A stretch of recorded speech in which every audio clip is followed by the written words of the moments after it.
host of the Gridiron.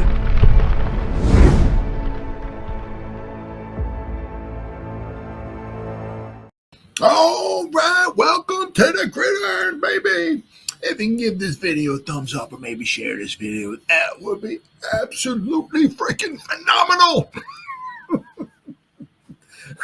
If you subscribe to my channel, thank you. If not, please go down below, hit the subscribe button, hit that bell icon. That way next time I go live, if I put a video out, you'll be notified. And it's free of charge. What do you got to lose? It's totally free of charge. But if you are subscribed, thank you. If you want to help support my channel out, the description box below, I believe it's a very top link, takes you to my membership page. I got 3 different membership levels. Each one has their own little perks to them. So once again, if you want to help support my channel out, it would mean so much to me. And I thank you in advance. Thank you. And then finally, just underneath that, there's another link, takes you to my Facebook group. It's called the New York Giants, the Gridiron. It's my Facebook group. We have over 9,500 members in the group. It is doing simply marvelous, might I add. Basically, if I'm alive and breathing and if I got internet access, I'm putting stuff in this group darn near 365. It's called the New York Giants, the Gridiron. It's my Facebook group. Please join it. You will not be dissatisfied. I promise. Oh, Vinny G-Man, what's going on, brother?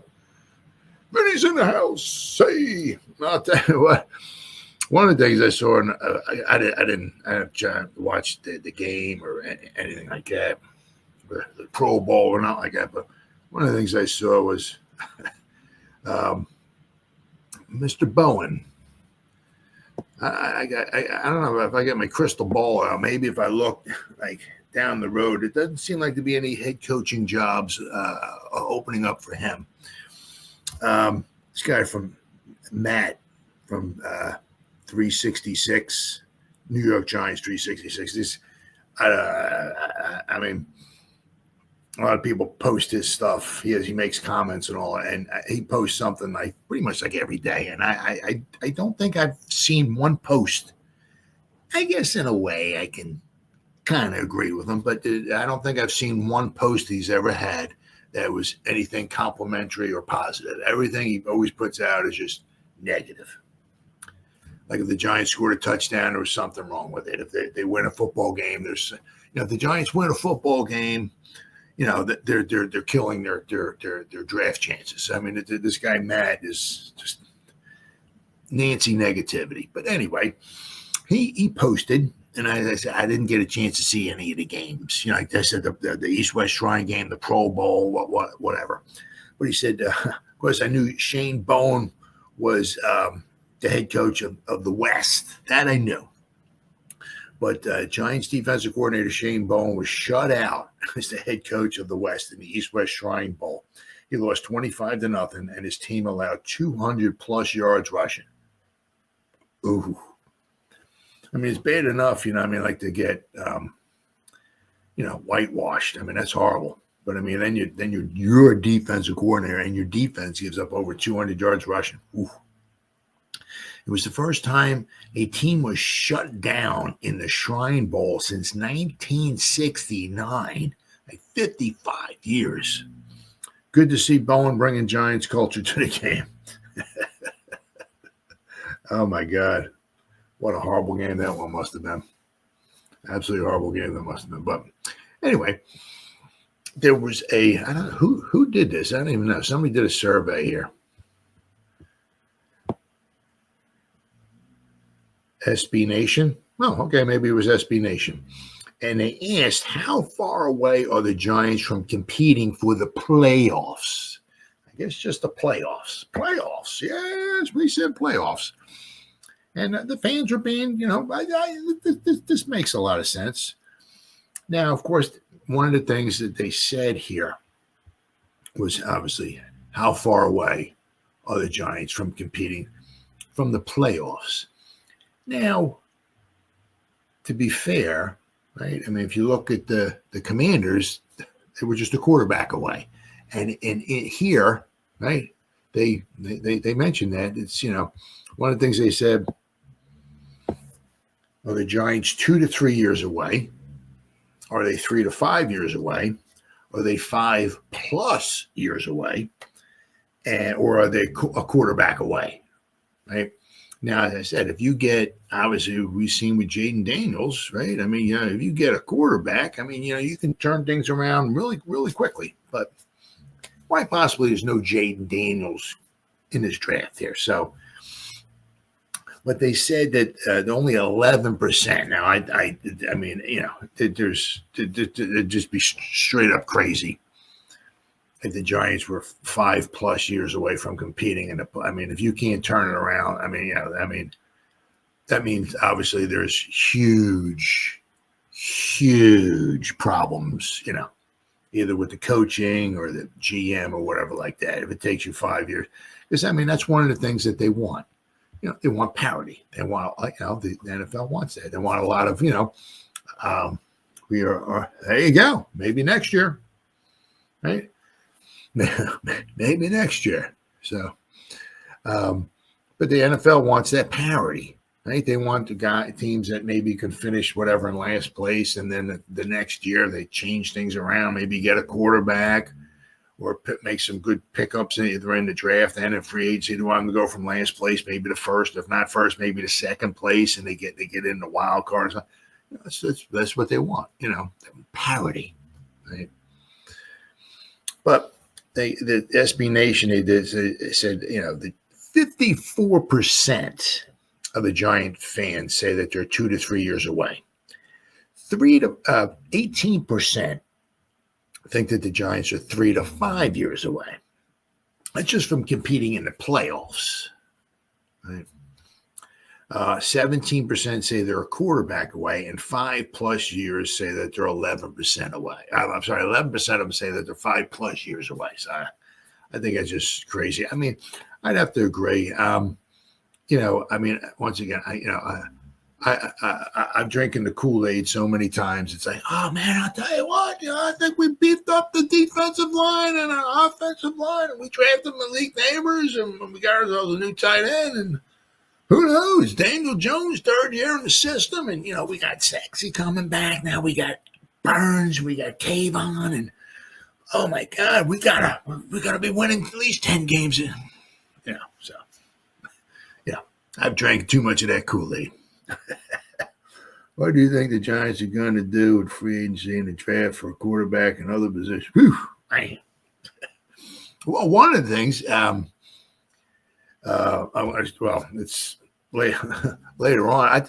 I mean, I would love to see him really beef up the offensive line and the defensive line, help getting somebody, next to Sexy Dexy.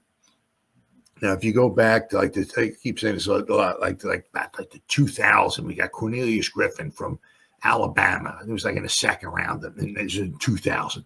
You go back from 2000, you go all the way from 2000 up to the last 25 years of the draft. So the Giants have done very well with getting defensive linemen in first, second, or third round. I mean, I would love to see us add somebody next to Sexy, while Sexy's still, up, I don't know if he's going to keep going up, but it may be leveling up before he starts, because, next year is going to be, a 7th season?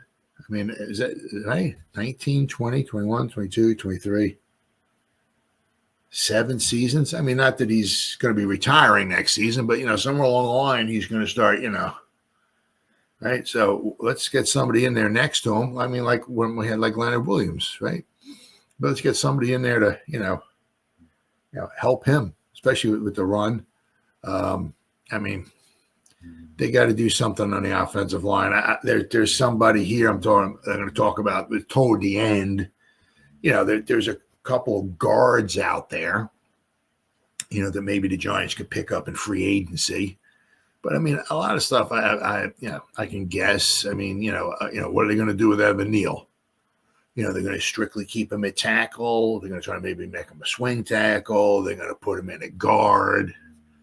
Right? I mean, there's some good tackles in the draft. They can draft a tackle. Maybe try to just move Evan Neal in. Right? A guard. Right? Draft a tackle. Right? I mean, so this, you keep hearing about, maybe drafting getting a bridge quarterback. Cheaper bridge quarterback, maybe not Sam Darnold, but then obviously drafting a quarterback. Then, of course, another one of the things I'm going to be talking about here is, do they go, like with their first pick? Do they take one of those quarterbacks? Sanders or Ward. I mean, there's some holes that need to be filled. Obviously, we need some depth at certain positions. There's just,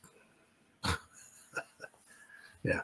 To me, they can't go wrong, especially if they're drafting. If they, if they start beefing up the lines of scrimmage, because if if you can control the line of scrimmage, you got yourself a shot. We've seen what the Eagles can do with controlling the defensive line and the offensive line of scrimmage. We've seen what the Cowboys can do. Maybe not this past season, but what they can do when they can control the lines of scrimmage. So to me, if they either in free agency either get somebody on the offense, the defensive line, draft somebody on the offense, I would really love that. I mean, especially on the defensive line, we got our 2 edge rushers, we got Sexy, but then like whoever's next to him, it's like Nacho has been kind of nothing super spectacular. Chapman's okay, but he's not somebody I want to be plugging in next to Sexy and all the time. I mean, Chapman's maybe a nice guy off the bench, but as I said, are we gonna I don't know what they plan on doing with GVR Van Roten. I mean, he played like 1,121 snaps for us. Did a very good job. I don't know if they're going to bring him back. If they bring him back, is he going to be our starting right tackle? I'm sorry, right guard? Don't know. Hopefully Runyon comes back. We got Illuminor. What they're going to do with Neal. So if they do, I think they got Tommy Chicken Cutler Parmesan. I think they're all going to probably offer him something to bring him back, because he's like a restricted free agent, meaning like the Giants offer him a contract, he has to sign it. He can't shop himself around or anything like that. So I can see the Giants maybe bringing him back, but then maybe getting like some type of a bridge quarterback. Now, whether that's somebody on the cheaper, like maybe Justin Fields, somebody like that, but also drafting somebody. And as I said, I don't know what they think about these quarterbacks. Is one of these quarterbacks really worth the 3rd pick in the draft? I mean, you certainly don't want to reach. If you reach, you draft somebody and you make a mistake, boy, you're setting yourself back years. So I mean, every year it seems like with the Giants, it's always like a soap opera. Like last year was Saquon Barkley, and I think the year before that was like whether we're going to sign Daniel Jones. Then we had his contract, we signed that. It was like every year is always like something. So this year it's going to be the quarterback. So it'll be very, very interesting. I mean, because especially if they draft one of these guys and they don't work out, that basically they're putting their lives on their jobs on the line. That's for sure. Right. So we'll have to wait and see. But we're talking about some of these quarterbacks in some of this here as we go along, because apparently there's one of these guys that's kind of moving every year. Like last year was McCarthy. It's like every one of these quarterbacks always seems to be like shooting up the draft boards. I mean, like I remember McCarthy. I think last year was a 2nd or 3rd round pick. But then he had the interviews and all that stuff and everything. He was just shooting up the draft boards and, But the thing is what all you hear, right, just from what I hear, right, is that, and I did a video, one of my last video, it was a couple of days ago I did, it was, where does this quarterback draft class fit in last year's? And, none of these, Ward or Sanders or any of the other guys would beat out May, Daniels, or Caleb Williams.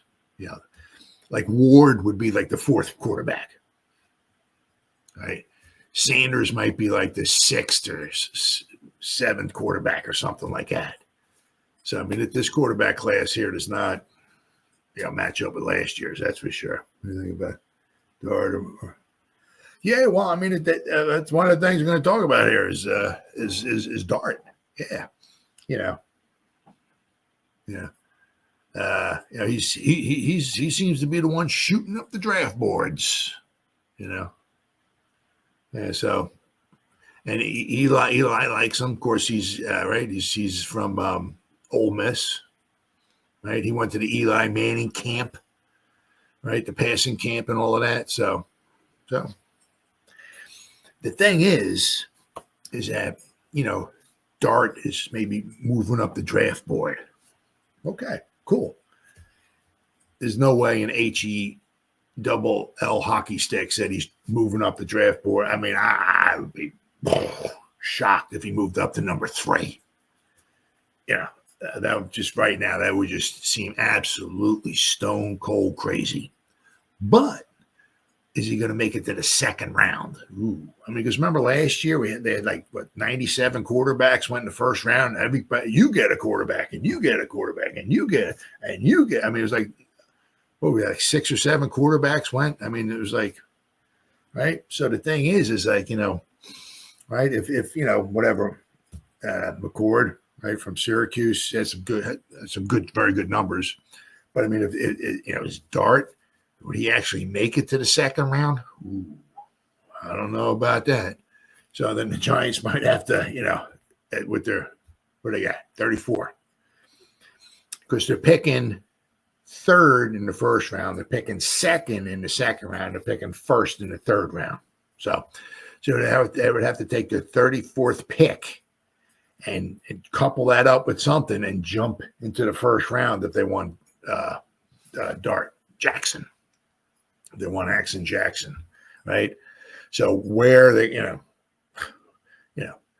would he make it? Would Dart actually make it into the late teens or somewhere around 20 or something like that, or one of these quarterback starved teams do the crazy pick them? I mean, Nolans, right? The Raiders, maybe the Jets. Quite a few teams need them. So I mean.